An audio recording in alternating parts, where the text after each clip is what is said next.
What is up, everybody? Thank you so much for tuning in to another episode of the Anti-Gravity Group podcast. My name is Braden Carlson. My name is Taylor Jesse. And I'm Shane, or as you might know me, Postart. And today we are talking about recovery stories. They can be good or bad, but usually it's the bad ones that really stick with you. You don't really hang on to those I just walked to my rocket and got it kind of stories. But I've got a few fun ones mixed in here. I know Taylor does as well. I guess, does anybody want to go first, or should I just get this party started? You can get started. Yeah, go for it. All right. I hope that Taylor, one of yours, is the one that's adjacent to this story, because the opposite ends of the spectrum is going to be really fun, because I'm starting with my 4-inch Big Daddy when I flew it on a K740 Sea Star. Oh, are you going to talk about LDRS at Bonneville? Oh, we can't. Yeah, I got a lot. I mean, Okay. they don't all end in disaster, but there's like a lot of memorable recoveries. So, All right. but Well, yeah, I maybe- know which one maybe- you're talking about. So you can start with the Big Daddy. Okay, yeah. So Because we both flew rockets at the same time, right? At Airfest. Right. So having the LDRS one as a preface is good, but we can just dive back into it, because basically what we discovered at LDRS with Taylor's rocket was that my transmitter was not working properly. And I decided to go ahead and fly it anyway in a 4-inch rocket with the motor case that was almost as long as the rocket. I don't know how high it went. It was just flown motor deploy only. But I think it simmed to around 8,000 or something like that. So plainly out of sight for a rocket that was only 2 feet tall. And good tracker signal in the air. And once it was on the ground, it was being super intermittent and funky. I think it must have had an antenna issue. So Taylor and I go out to grab our rockets, and this was Mudfest year, right? Because it was when I flew my 54. So we were anticipating really rough recoveries, and there was like head height Milo that's super thick and nasty to walk through, and like ankle deep mud. So we get to the edge of this field, we're pointing our trackers around, we get our signal. Taylor's like, yeah, mine's over here, so I'm gonna go this way. And I pointed him, I was like, I think mine's this way, but I can't really tell. And then I walked like 10 feet and got to the top of this little hill and saw, in the vastness of this treacherous wasteland of not so fun rocket recoveries, there's this one field that happened to be plowed and backburned, and I could see my rocket sitting in it like 20 feet off the road. So I really dodged the bullet with that one. I can't help think that if that tracker, if that had landed anywhere else, that tracker, the way it was behaving, I probably would have never seen that thing again. Yeah, and so when we got to basically, if you've been to Argonia, it's you go past the away cell on 80th Street and get to the next intersection, and that's where we split off. My signal was to the right and Braden's was to the left. Well, on the right was like the gnarliest Milo field I've been in. Like there's been Milo in different fields various times because of crop rotation in Argonia, but a lot of times it's only like waist high or chest high. But this was like as tall as me. I feel like it was almost like walking through sticky corn. And I guess if you don't know what Milo is, it's a grass, like all, I guess corn's a grass too, but it's maybe like a cousin to sorghum or something. I'm not sure. It's really Is corn like a grass? Yeah. Oh, You didn't know that? It's no, a grain. I guess it's We something only you know learn about potatoes. Yeah, that's not. Oh, you guys, yeah. No Midwest education. Mm-mm. We know the roots, root Yeah. vegetables. Yep. Okay. Tubers, I believe. Yeah, okay. I see you know your stuff. Anyway, so it's a little sticky. So that's where I ended up in my rocket. It was my 4-inch Punisher on a M. I've flown that motor a million times. M1830. 1830. Yeah. It goes about 18,000 feet on that motor. And really, from a from a like distance standpoint from where it took off from, like that's a pretty good recovery for how high it went. Except that it landed in the back of that field, and so Argonia is kind of in what 1 mile grids. Is that right? I think it's half Something mile. like that. Half mile. I don't know. It's all grid. So usually in like there's a couple fields that are like double wide, and so most of the time your recovery is not that bad because you can drive, kind of find your signal and drive to the nearest road, and you won't have to walk more than a quarter mile or maybe maybe like a quarter mile. But this was pretty far in. It wouldn't have been that bad, but it was so thick and kind of over a little bit of a hill, so my signal was bad and it was really muddy. So anyway, it took a really long time to get back there because it was just slow and it was super hot and sticky and horrible and a lot of bugs. And I get back to the range and I was like, "Oh, how was your recovery?" And Braden's like, "Oh, I found it immediately after we split up." Dude, when you came back, you looked like you like had taken a shower because you were so sweaty. And you're like, dude, my legs, I can't feel them. I had to like step over the Milo and push out of the way. It was hell. And I was like, yeah, mine was just like right off this road. And I came back here, cracked open a Diet DDP and sat. Actually, that might have been my 5-inch. I think it was. No, it was the 4-inch. Was it? Because on top of all that, you were mad that it burned the decals off again. You're like, oh man, my rocket just went so fast and high. Oh, so stupid. that's right. Because I just put them on like that day or the day before. But yeah, so it immediately demolishes them. Yeah, I gotta make you a new one still. Yeah, you gotta rebuild the rocket. Decals again. Rocket's mostly intact. I got to do some fillets and stuff and a new nose cone, but. You're not going to repaint it? Really fully rejuvenate it? Oh, I'm going to repaint it. Yeah. Yeah. The old blue to silver fade. Yeah, that's right. All right. Well, Pasta, you want to throw one down? Pretty much the only like bad one that I have was my 3-inch Fusion that I flew on a Clifton motor. It was, I don't know, like a K400-ish, somewhere in there. Well, it was supposed to be. Yeah. It was supposed to be my first flight over 10,000, and then it ended up going, it was like 99.87 or something. I was like, okay, cool. So I was already irritated about that. Well, I guess not already, but Braden had went with me to go and get it, and it was in Argonia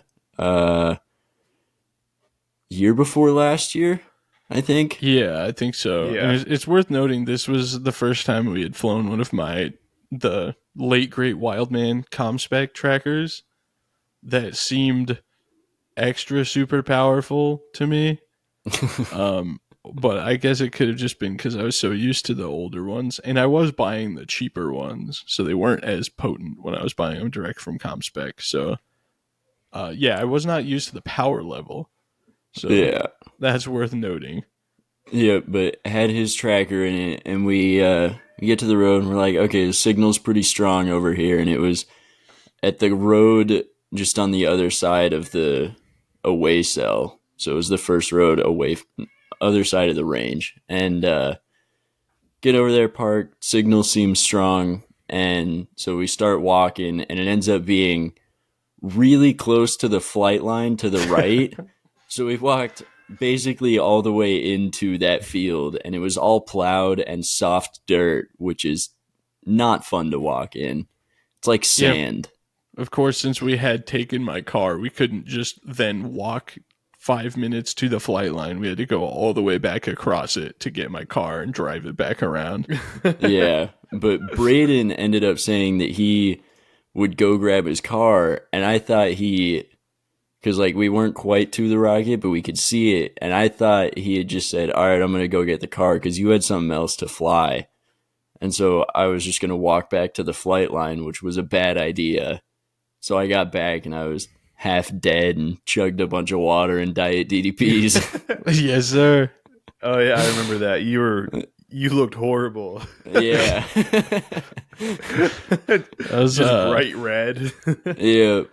There was like one time I saw Tim after he had walked out in the field to get a rocket, and it was super hot air fest, and he was like dying, just laying in a chair, and Jackie's like pouring water on his head.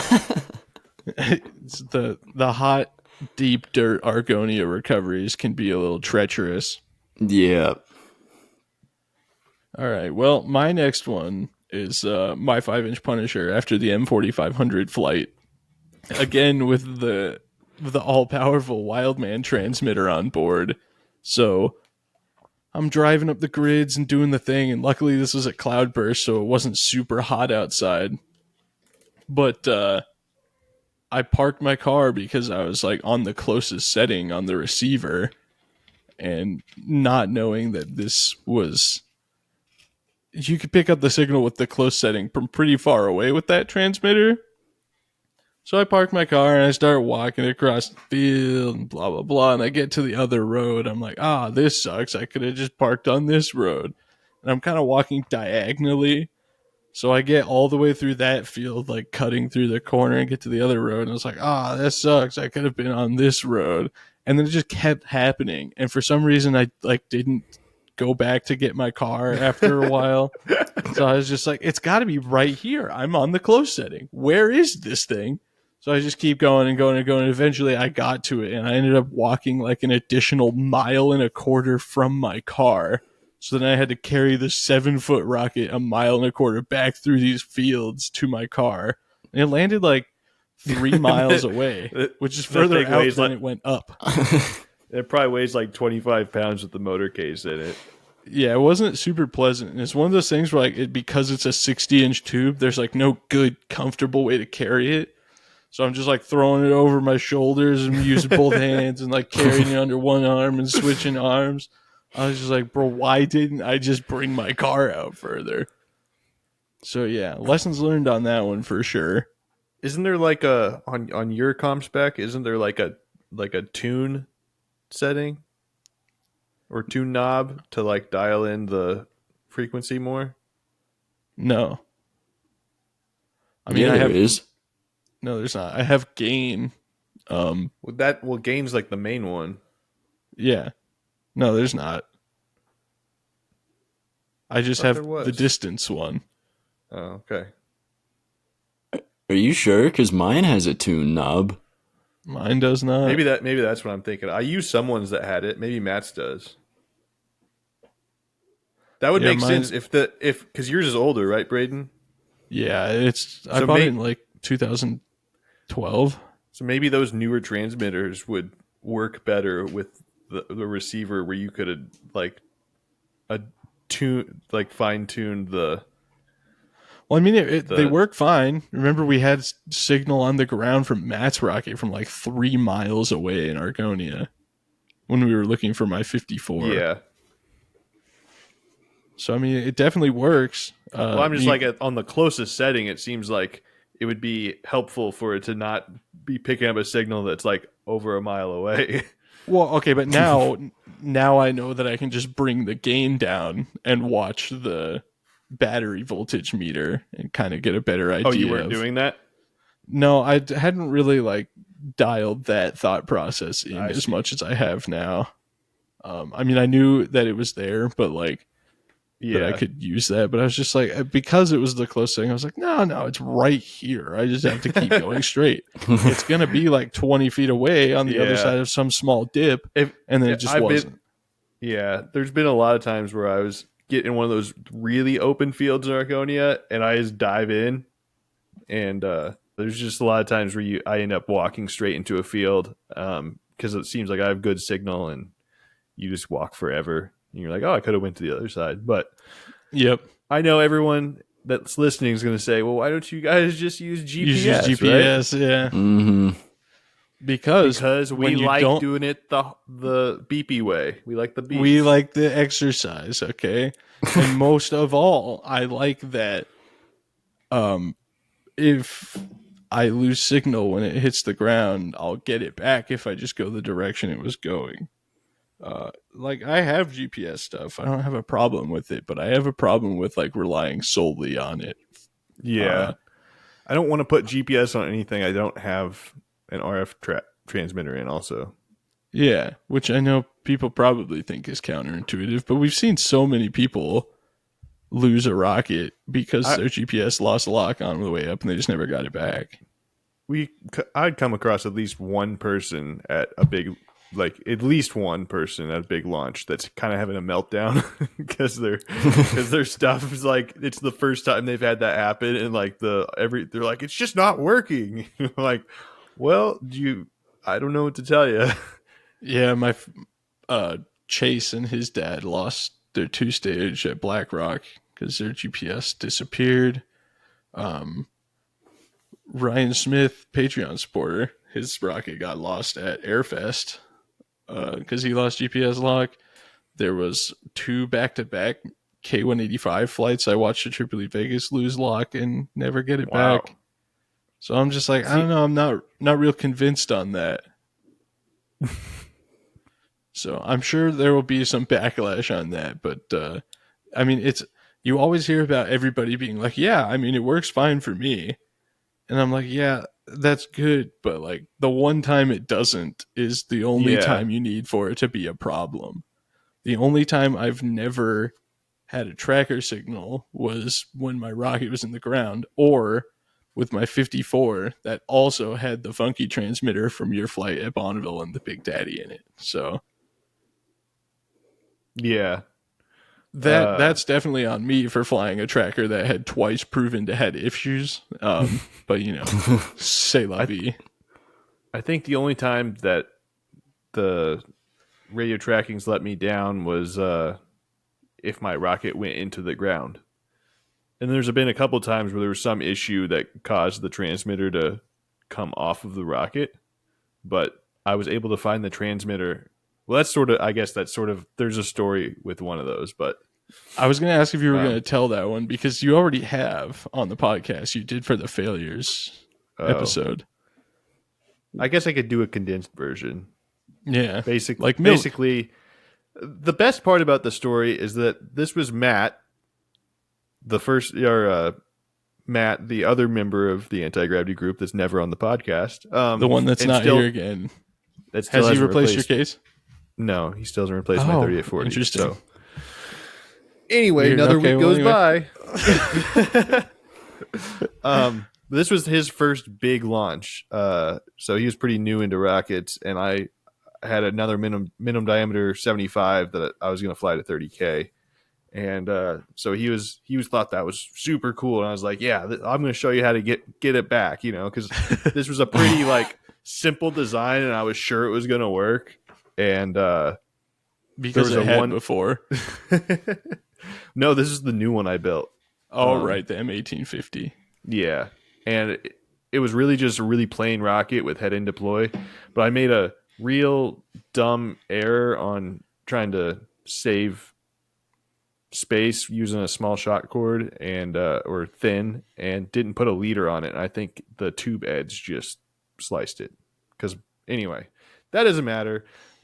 I flew the rocket. I have tracker signals, so I'm super stoked because like my failures in the past, if you don't have a signal after about 30 seconds to a minute, it means it's in the ground. So you don't even need to go look for it really. I had really good signal, so I was like, let's go get it, Matt. We're going to go on an adventure, and I'm going to show you how to get a rocket back from 30,000 feet. And we go on the gnarliest adventure or like recovery I'd ever been on in Argonia to this date. Like it was like 2 miles south that it turned into like someone's farm. And I mean, there's farms around there, but like usually you don't end up on those farms. You're just sort of in like the pastures and the plowed fields. So we're like going through like woods and like going through thorn bushes and just some crazy stuff. And I'm having like crazy good signal. I'm like, man, it went all the way out here. This is crazy. And then like the signal goes from this super strong to nothing. And then you turn around, super strong to nothing. I look down, and literally between my feet is the transmitter. And I'm like, I was so pissed, but also really impressed that is possible to find like a transmitter. It's a bird tracker, right? Yeah. It's like an inch long. Yeah, inch long, like 3/8 diameter. with like a 9-inch antenna. So like Yep. I could throw it in my backyard and visually lose it, and I was able to walk to it like 2.5 miles away in the middle of like a farm, trees and stuff. Like there was like After a giant it fell from 30,000 feet. Yeah. Now, what I didn't find was any part of my rocket, but at least the transmitter was fine. So at least I recovered something of cost. That's such a crazy concept for some reason. Like the terminal velocity of that transmitter was not enough to harm it. So it just kind of like maple leaf seeded its way down from 30,000 feet. I know, it's crazy. That's so and wild. it probably pretty much fell straight down, so it's like you kind of get a sense for where apogee was in relation to where the rocket took off. Yeah, I remember you messaged me and asked for the video of the takeoff because you're like, I think I can like figure out what way it was going, and I was like, yeah, totally, dude. You're for sure getting that thing back.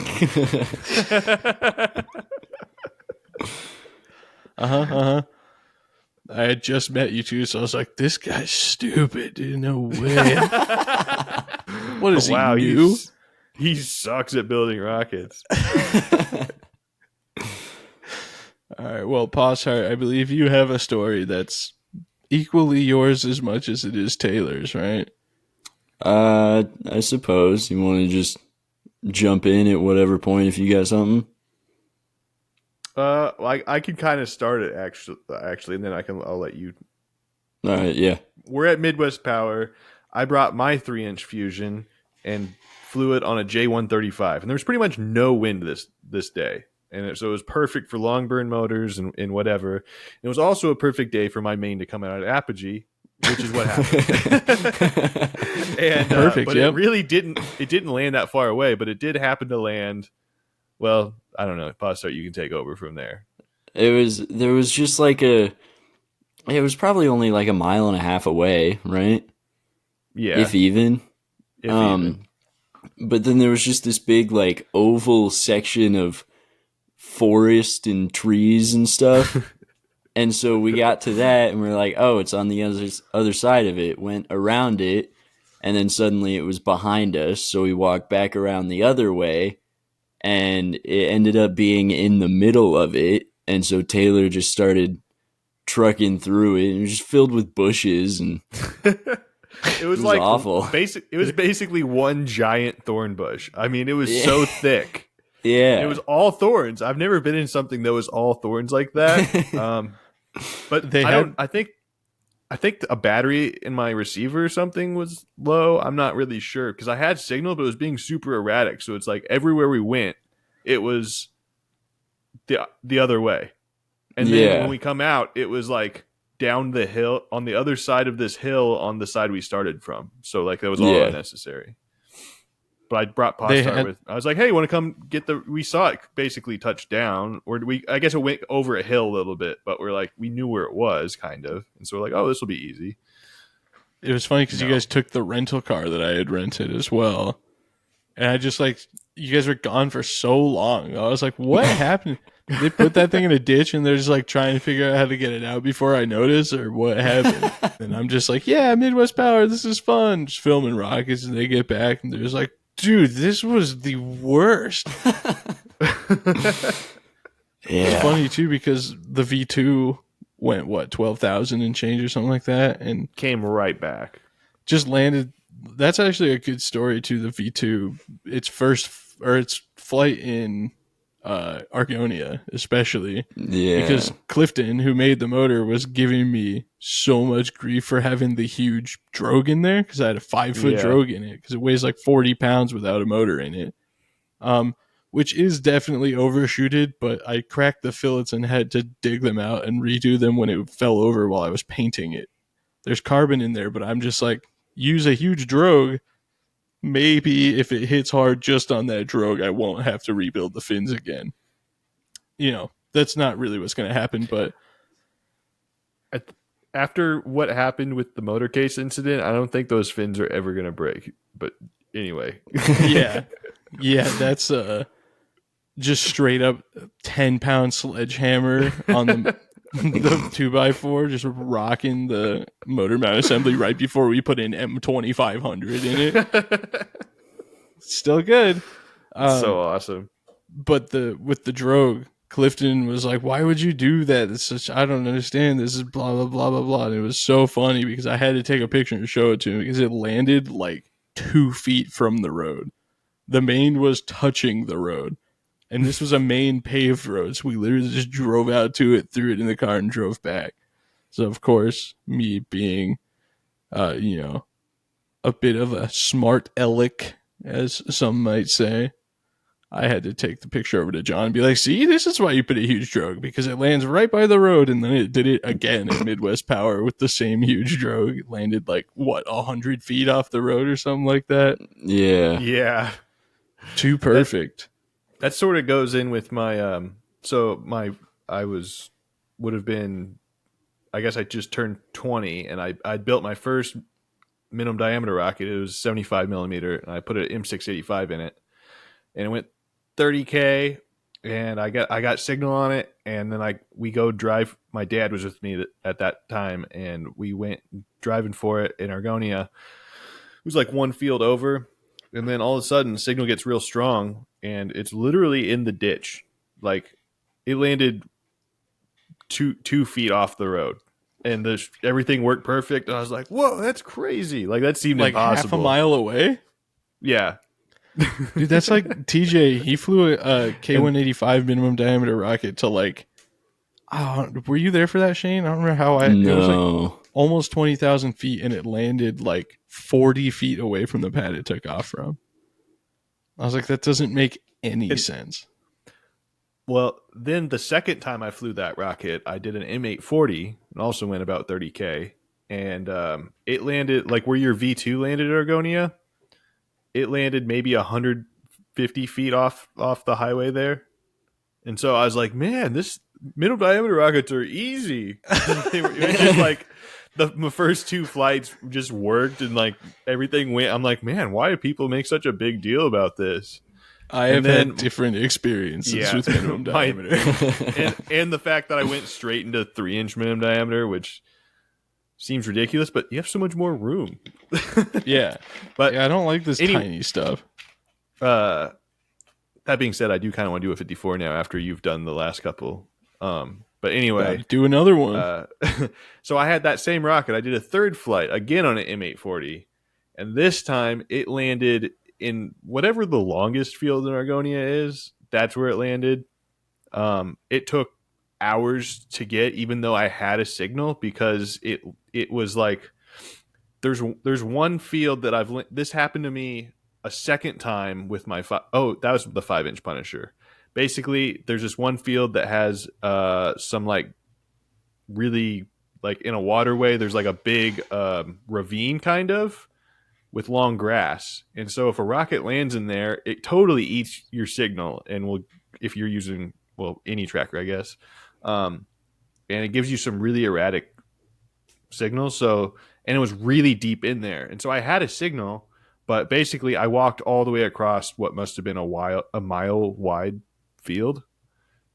And then went all the way back, drove my car around and came from a different side.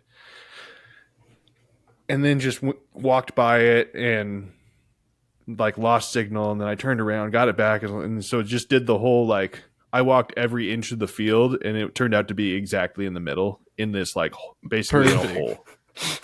So like sick. You could just keep walking by it and not even notice because of like it was one of those where you had to be standing on it basically to see it because the main didn't open, so that didn't help, but it just was in a hole, basically. Don't need that on a Punisher. Yeah. No, that was my minimum diameter rocket. Oh, your 4-inch Punisher was a drogeless mainless. I remember that. Yeah, my 5-inch Punisher landed over in that same field, but the main came out, but it still landed in a hole or something. But that didn't. I kind of knew what the deal was at that point. Like, I'd learned enough that I was able to find that one without much problem. Well, you might just walk straight to him if you had GPS. That's all I'm saying. Yeah. If it had picked up lock on the way back down. Right. Before it landed in the hole. Again. All right. Do you have another one, Pop Tart? That's right, the hard P. Oh my god. No, I don't. All right. Well, I'm gonna go on to my Honest John then.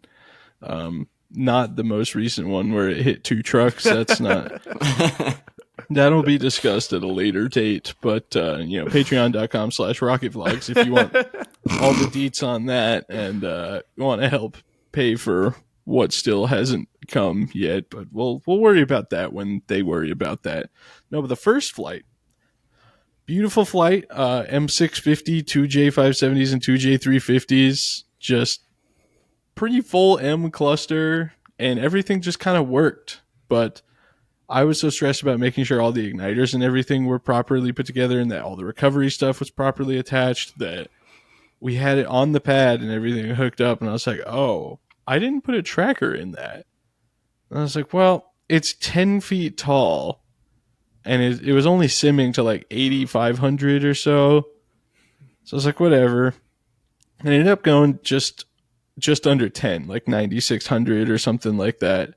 And we watched the whole flight. Like everything was super easy to see. Deployment, we watched the main just inflate and everything. Just kind of watched it drift gracefully behind this little hill out there, Tripoli, Idaho's launch site. And this was the day I learned that I have the worst sense of direction on the planet. Because Postar was with me, and I was like walking what felt like a straight line to me. But he's like, no, it's this way more. It's this way more. I was like, dude, there's no way it's that way. So this went on for like, almost an hour.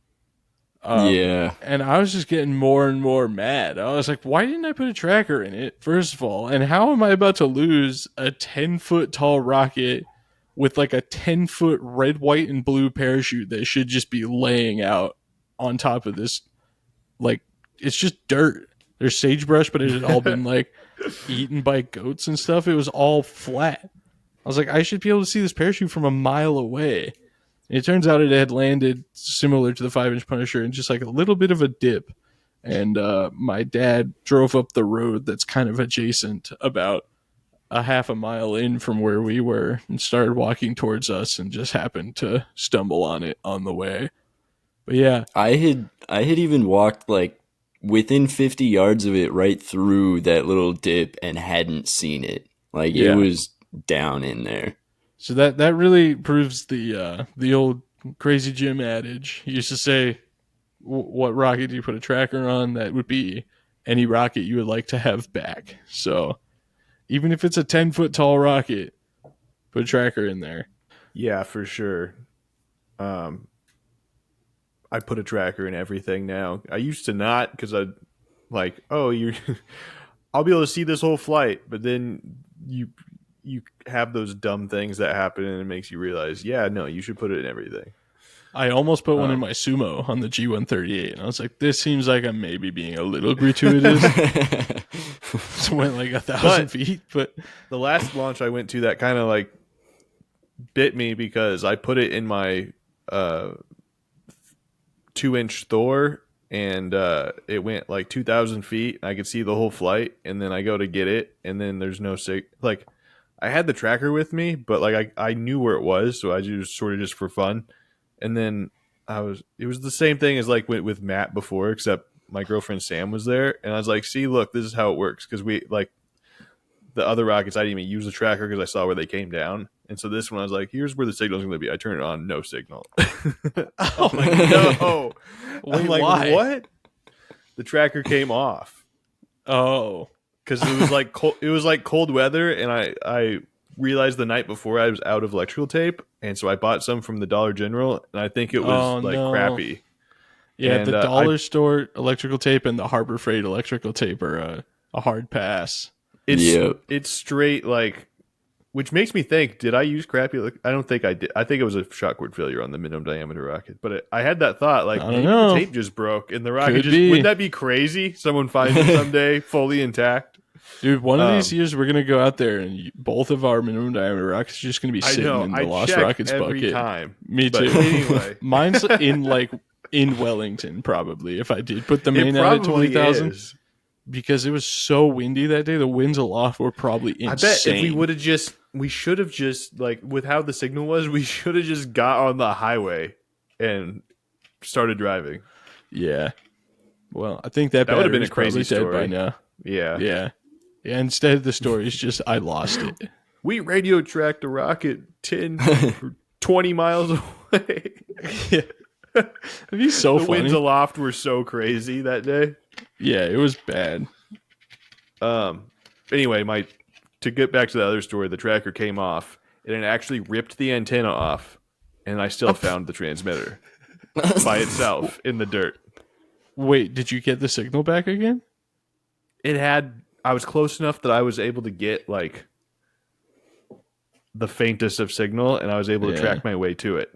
But which is crazy to find just a, like, 1 inch by 3/8 tracker in a plowed field.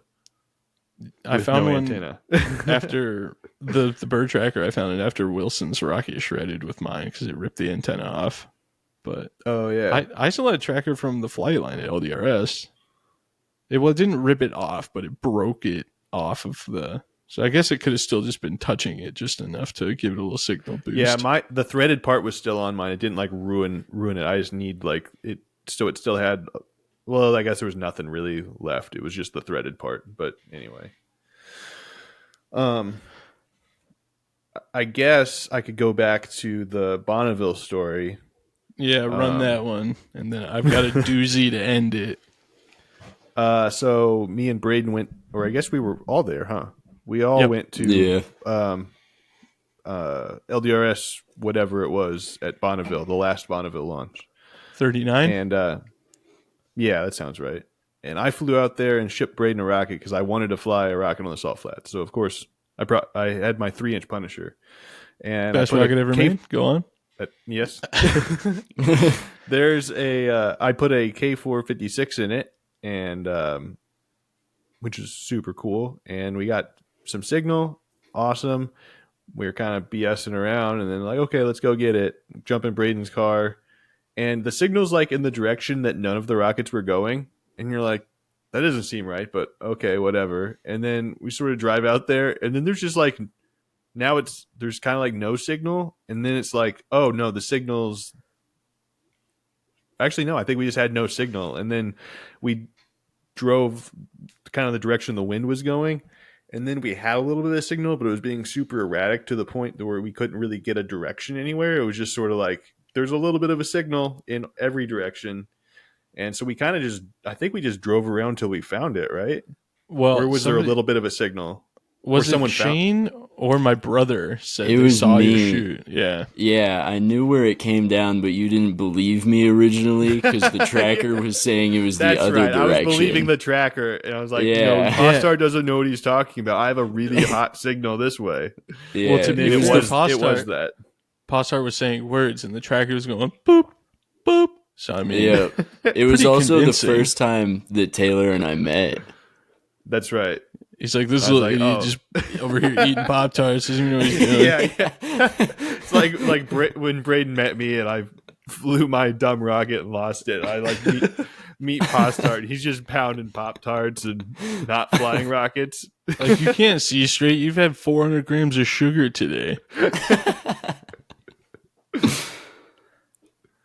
Yeah, but anyway, All we right. got it back and all was well, and then Braden flew that that should have been like, we should have seen that as like, oh, the tracker's not good for flying. Yeah, But maybe instead get a different antenna on Yeah, it. Nah, said- yeah. he's like, no, let's put this to 10K and lose a rocket almost. And then to 20 and definitely lose it. And the K456s that you and I both flew at LDRS 39 sounded better than my N2220. Rest in peace, dude. That my K456 was an old one though. Yeah, that one was really good. Yeah, it hit super hard. All right, well, I've got one more crazy recovery story. Then we're going to move on to the mailbag segment, which thank you to all the people on patreon.com/rocketvlogs for coming through with that when the post disappeared or didn't go through or something. So I literally posted it like 10 minutes before this podcast started. And I looked when we started and there was already a bunch of comments. So we should have plenty to read through over there. But The same weekend my Punisher came in ballistic, my 4-inch Punisher, my dad flew his 4-inch Dark Star, his level 2 rocket, Bald Mom's Rock, on an M1780. And this was just like all around a crazy recovery story. We just went to go get it. We had good signal, whatever. So we had to go through a barbed wire fence, and it landed again with the Wildman tracker. That was the first time I'd ever flown it, and it was so far away. I was like, we have to be getting close to it, and it was like that landed like 3 miles away too, and it only went like 13,000 feet or something like that.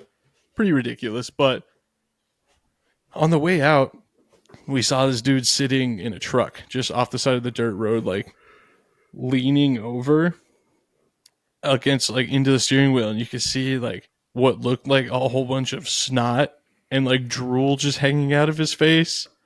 And I was like I looked at it, but I was just like, that's weird. Like that's probably an optical illusion of some flavor. So we went and got the rocket. Get the rocket back. I'm crawling back through the barbed wire fence. My dad held it open so I didn't have to try and go over it. And I like leaned down on the ground, and my face was like 4 inches from a snake. And I didn't see it until I was like close enough to just kiss it. So I just like jumped back up, and I was like, oh, wow, that's insane. Go through there, and I was like, should we stop and check on this dude? And yeah, sure enough, we get over there, and it is just like a bunch of snot and drool hanging out of his face, and the doors were locked. So I knocked on the glass, and I was like, hey, can you hear us? No response. So I was like, this guy's just like passed out. I wasn't sure if he was on drugs or something like that. And I walked around the front of the truck from the other side to knock and see if that door was locked, and I realized his eyes were wide open, and he's just like breathing super heavy. I was like, whoa, that's super gnarly. There was like an A1C meter on the center console. So I figured it was some sort of diabetic episode. So we called the police, and they asked me for the plate of the guy's truck. So I gave it to him, and the lady was like being just kind of weird on the 911 call, where she was like, okay, you guys can go back to what you're doing. Just keep an eye out. There's an officer coming. I was like, that seems crazy to just like leave this dude, but okay. And I was like, do you need us to stay by the truck and make sure he's good? She's like, no, it's fine. I was like, that seems really weird to say no to that offer. So we were just going to go put the rocket back and then drive back out there. So we drive in, and the officer that was responding to the call calls me, and he's like, okay, so how far away are you guys? I was like, we're maybe about half a mile, 3/4 of a mile up the road from him. Do you need us to go back over there? He goes, no, absolutely. Don't do that. He's like, how many people are out there? I was like, I don't know, like 15 or 20. He's like, okay, make sure all of you guys stay together and stay where you are. He's like, I don't want anybody near the vehicle. I was like, okay, this is getting weird. And he's like, did you see any, was there any weapons visible, guns or knives? I was like, no, not that I noticed. And he's like, the person that you called in is the subject of another open call. And that was all the data that he would give me on that. But yeah, so later they called me and did update me that he like, because they had a life flight come out. We had to like stop flying rockets because a helicopter was coming. It was a crazy day. And later he called me to give me an update on the whole situation and said he couldn't tell me a lot, but he was the subject of a wellness check. So from context, I gather that he was some sort of a wanted criminal that was, I guess, maybe out on bail or something, but I suspect that he was out there trying to take himself out. And we put a stop to that, which is, I still don't really know how I feel about that. Yeah. Glad, obviously, that I maybe helped keep somebody alive, but without having the context, I'm like, might have been one of those people that you're just like, the world might not have been so bad. That's a terrible joke, obviously, but yeah, dude, it was crazy. It was insane. Well, crazy that he, of all spots he picked, it was by a rocket launch. Right. Probably thought I'm in the middle of nowhere. Yeah. Who's going to be out here? Yeah. It turns out here comes a ton of nerds with huge model rockets to save and or ruin the day.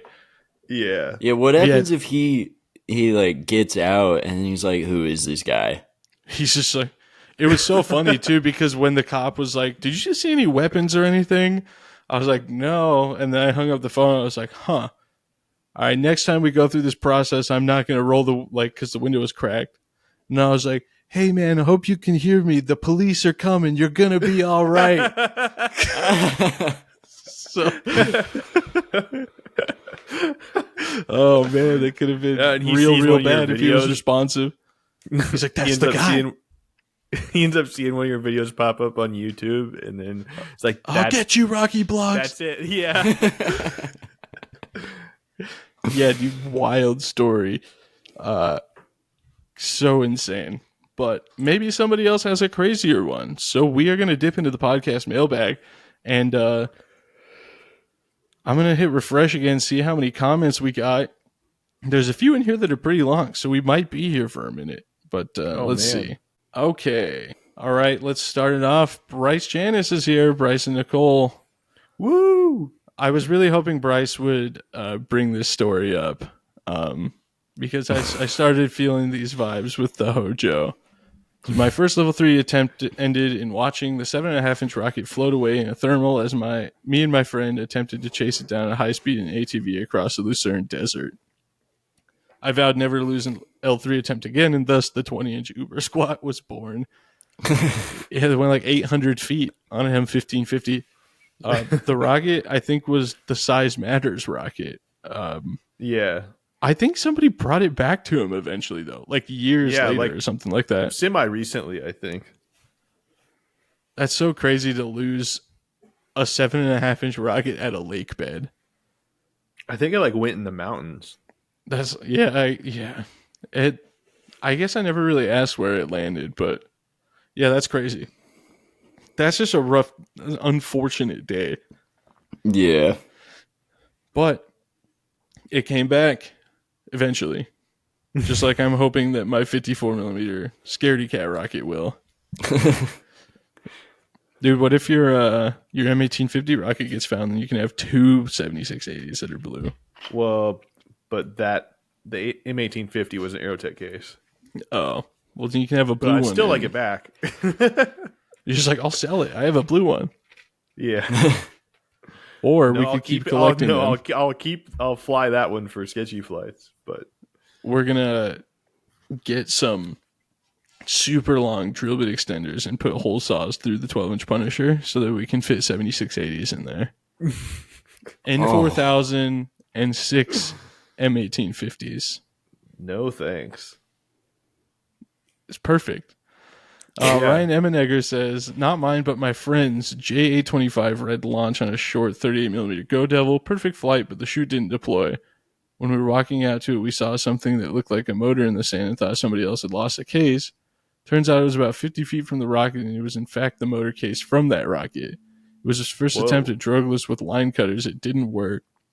The chute deployed, but the cutters didn't do their job. The motor had unscrewed itself sometime on the way down. He was lucky nothing got lost. Like an eye bolt in the forward closure. My God. I have been so paranoid about that happening. Well, but like, was that holding it in somehow? Well, if it's not attached to the shock cord, it could. Yeah, I guess unless it was like really loose in there and the shock cord was just the only thing keeping it in otherwise. Oh, wait, maybe. Did you say the rocket came in ballistic? No, the chute came up. The line cutters didn't cut the line. It's such a weird thing to have the motor case come in like that. It must be that the shock cord was attached directly to it. Because that's how we used to set up all of our rockets like that. Because we're just like, yeah, it was just attached up to the top. But how would it be separated? Oh, it Yeah. I see. But I guess in that case, how would the rest of the rocket still be together? Yeah. Wouldn't the fin can also be separate? I don't know. Fill us in with the details after you hear this. We'll do a follow-up on that one. Maybe like a minimum diameter retainer, one of those things. Yeah, but could that yeah. happen? Could that unthread from I that? don't know, but it seems impossible. Insane. But Yeah. yeah. UPS Rocket Man says, not really a wild story, but I vividly remember my dad's L2 flight in 2000. It was a bit windy and he flew a 4-inch Sandhawk on a J275, deployed the main at apogee and the rocket landed within 100 feet of the pad. Watching that video now, it's hard to believe we ever got anything back with the main coming out at 3,000 feet. Oh. Dude, that was like my first instinct when I started doing dual deploy too. I was like, these people putting their mains out at 900 feet are crazy. That's so low. I want like 3,000 for it to open. Dylan Bender says, when I was working on my level 1 certification using an Aerotech Sumo kit, Yeah. I first went to my brother's farm to test it on a G-motor before my cert flight. It launched beautifully and the recovery deployed perfectly, but the rocket managed to land in a tiny algae-filled pond in the neighbor's property. Literally the only body of water it could possibly have found. I didn't find it until the next day and I assumed it was too waterlogged to fly for my cert, so I bought a 3-inch fiberglass kit, which KO'd when I did my cert. Third attempt at an L1 rocket I built in the hotel room that night ended up being the charm. Sometimes it takes 3. That's how many times it took me to get my level 1. Stupid. Wow. Did you get yours first try? Oh, must be nice. That's cool. Yeah. I got them all first try. Wow, look out. Look out, everybody. I didn't. Yeah, you're not in the cool kids club. Some people take more than one try, but they had stable rockets each time. Well, I had a stable rocket the first time, and I listened to somebody telling me my charges were wrong, and I shouldn't have. Because I had flown the rocket twice. Why did I listen to that guy? I'm just like, oh yeah, this older dude who's been flying rockets for 2 years knows what he's talking about more than me, who built and has flown the rocket successfully on a K and an L in the past. Wait, wasn't your I was dad a there, stupid though? child. Huh? Wasn't your dad there? Yeah, he was. But people didn't leave you alone because I feel like people didn't really insert themselves because, like, my grandpa was mentoring me, even though he wasn't really. Nah, didn't run into that. Still ran into a Okay. lot of people wanting to be my rocket dad. Still get them every once in a while. Cool. Yeah. Love No that. gray hair means you need a mentor. And you're not allowed to complain about back pain because you're young. Drew, I've been in 5 car accidents. Doesn't matter. I'm 60. Oh, okay. Alex says, I was helping a college team fly at my field. Very rarely a healthy start to a story. They had their main come out at apogee and the rocket drifted into a tree in the nearby woods. Pause for a second. I have to ask, Alex, was the main in the lower section? It's I bet it was. It it's like always the college kid special is to put the drogue with the nose and the main in the lower section, which I thought about this because we talk about this every once in a while. And I understand why they make why that makes sense to them because they have more space I understand there. too. Yeah. But it's like they don't listen to why the other side of why it's not a good idea. What is it? What? Why is it not a good idea? Because you're So it's asking all a lot out of linear? those shear pins. Yeah, and it's all linear. Yeah, I guess the extra weight of the fin can versus the weight of holding a nose cone on is a little more drastic. The use case I was like, maybe I'm the problem here. I should self-reflect was the V2 because either way I'm asking a lot of the shear pins. But Oh yeah. now we know that 440 shear pins can't even succumb to an N2000. So anyway, I just wanted to ask that. Also, Okay. I'll add that it's like if you're doing main in the bottom and it's kind of all coming down on drogue neatly in a straight line, basically the boot the fin can part's going to shoot straight down, and and then your chute's going to open and kind of drag your fin can through everything else as that main opens and pulls it up above everything else. So it's like Yeah. you end up with the old, like, just tangles everything. I guess in my head, I was thinking about this the other day, and I was like, if you did a deployment bag and you put the main in the bottom section, you could kind of have like the tender descender thing going on. Yeah. That'd be kind of cool. If you figured out, like, if you kind of over shear pinned it and did a deployment bag, yeah, that would be kind of cool. All right. Well, anyway, I just wanted to verify that we check our privilege here. Maybe you were like taking a shower the other day and just had a random thought, like maybe I'm the asshole. yeah, exactly. All right. Well, anyway, their main came out at apogee and drifted into a tree in the nearby woods. Unfortunately, it was about 40 feet up, and the only part even remotely reachable was the booster side dangling about 20 feet up. Unfortunately, with my 75, 25, 60 case in it. Our club has one of the fiberglass poles the electric company uses, and I carried that through a swamp with this team to help get their rocket in my case. At one point, I thought I was putting my foot down on solid ground, and my foot went into the mud almost up to my knee. 10 out of 10 do not recommend. Oh my God. I almost did not get my boot back, but what I did get back is my motor case. Woo! That's what matters. Man, I would have traded both shoes for my 7680 case. I ended up driving home barefoot without any pants. You gotta do what you gotta do. That's awesome, dude. Oh my God. That might be the best way to end any rocketry story I've ever heard. So anyway, without my pants and shoes, I just headed on home. So anyway, I took my pants off and got in the car and went home. All right. Sean Cooper says, this weekend I flew my Punisher 4 on a CTI M3100 with winds aloft starting to whip pretty hard at far. Yeah, good motor combo. A good combo. He actually messaged me too, and that flight, he decided that he needs to do 98s now because that still wasn't zesty and exciting enough for him. That wasn't good enough? Oh my God. I was like, wow, dude, he's got aspirations out the wazoo. Frankly, I'm here for it. That combo, it's going to be hard to, I mean, you're going to need to go to what? In motors? Yeah. or 4 grains to so beat what? that? So do it. Yeah. Just fly end motors. Yeah. That's the answer. I'm just saying, I can't imagine thinking that wasn't, I mean, not that it's not enough, but being like, you know, for that wasn't what I was looking for. Anyway. Yeah, that's like that was one of my dream motors for my 4-inch Punisher. Yeah, I still want to do that. Although it was really the M3700, but we've lowered those dreams because right. we already tried that dream because you lived them. Yeah, yeah. So I was like, I don't know, man. Like, on one hand, I want to be like, whoa, what's wrong with you? On the other hand, I'm like, I respect that though. I respect that. Yeah. But that's not hard enough. But he's got a pretty hardcore project coming up. Anyway, he said we had the trackers.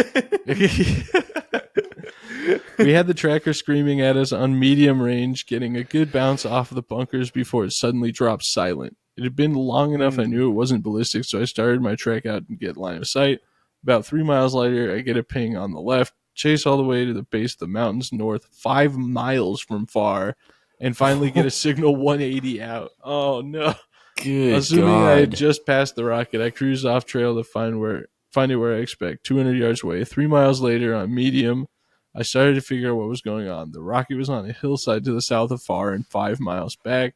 Crossed the whole valley again, and climbed into the foothills just before sundown. I was so relieved after 2 hours and 25 miles on the bike when I saw my main shoot up on the hillside. The ride back with a 4-inch Punisher looped through some backpack straps was an interesting one. Probably last I'll try something that bold without GPS. Oh boy. But he found it. He It's did. a really good, cool story. Yeah. Plus he was on a dirt bike. You're fine, dude. You're fine. No, I'm with you on the GPS thing. I really want to get into it, but I'm not going to fly a GPS without RDF. We've already been down that path, even on this episode, so we're going to move on. Alex is back. Got another just from this past September at Airfest. I was recovering my rocket to the east with my friend Andrew, and we heard a 2-stage project launch. I think it was around halfway through the second stage. Something failed. Rocket shredded parts fluttering down, the whole 9 yards. We were almost a mile out, and I thought we were good, but after like 20 to 30 seconds, Andrew says, "What's that sound?" Oh no. We hear whistling get increasingly louder at an alarming rate, and we heard an impact nearby. Driving out after a successful recovery of my own, we saw it was a CTI 75 6XL and it had cratered about 600 feet from us. Dang, it's raining hardware. Jesus. That's terrifying, dude. Yeah. That there's been some times where I was out in a field recovering away far enough that I couldn't hear the PA or anything, and all of a sudden you hear that sound, and it's just like, I think it's above me. Yeah. And it does not matter how far away it is. It sounds like it is directly above you. Yep. I've had some semi-close calls, although the closest one was not a ballistic, but I'm walking out to get a rocket, whatever, do, and then I see a shadow of just kind of like, it's as if a cloud's moving, but then it's like moving real fast, and then I turn around and like an 80-pound rocket, like just like a 7.5 inch, like huge, like a giant, like maybe a half scale Patriot or something, like coming in, and it like just barely missed me, and so it almost took me out. that happened to me too at a Tripoli Idaho launch. It was like a 5.5 inch rocket, but I was just walking back with my rocket and somehow did not see this thing above me or hear the main charge or anything. So I was just walking, and all of a sudden I was like right next to me, and this huge rocket had just hit the ground like 2 feet from me. I was like, bro, how do I not have any spatial awareness? How did I not see that even slightly? So now when I'm looking or coming back from rocket science, I'm kind of always like periodically looking up. But yeah, that's crazy. I've never been out in the field when a rocket came in ballistic. Oh, maybe Matt and I were putting his rocket on the pad when Jim Jarvis's booster came in ballistic that one year at Airfest. It was pretty far. I'm trying to remember if I was just standing at the flight line or if we were out there. But I think at the flight line it was closer than it would have been if we were at the pads. That was a crazy one. I've had some crazy stuff happen on the flight line. Like Warlocks. It didn't hit. Huh? Warlocks. Yeah. The Warlock incident. Like I wasn't. That was bad, but I wasn't like, I didn't think it was going to hit me. So that's fine.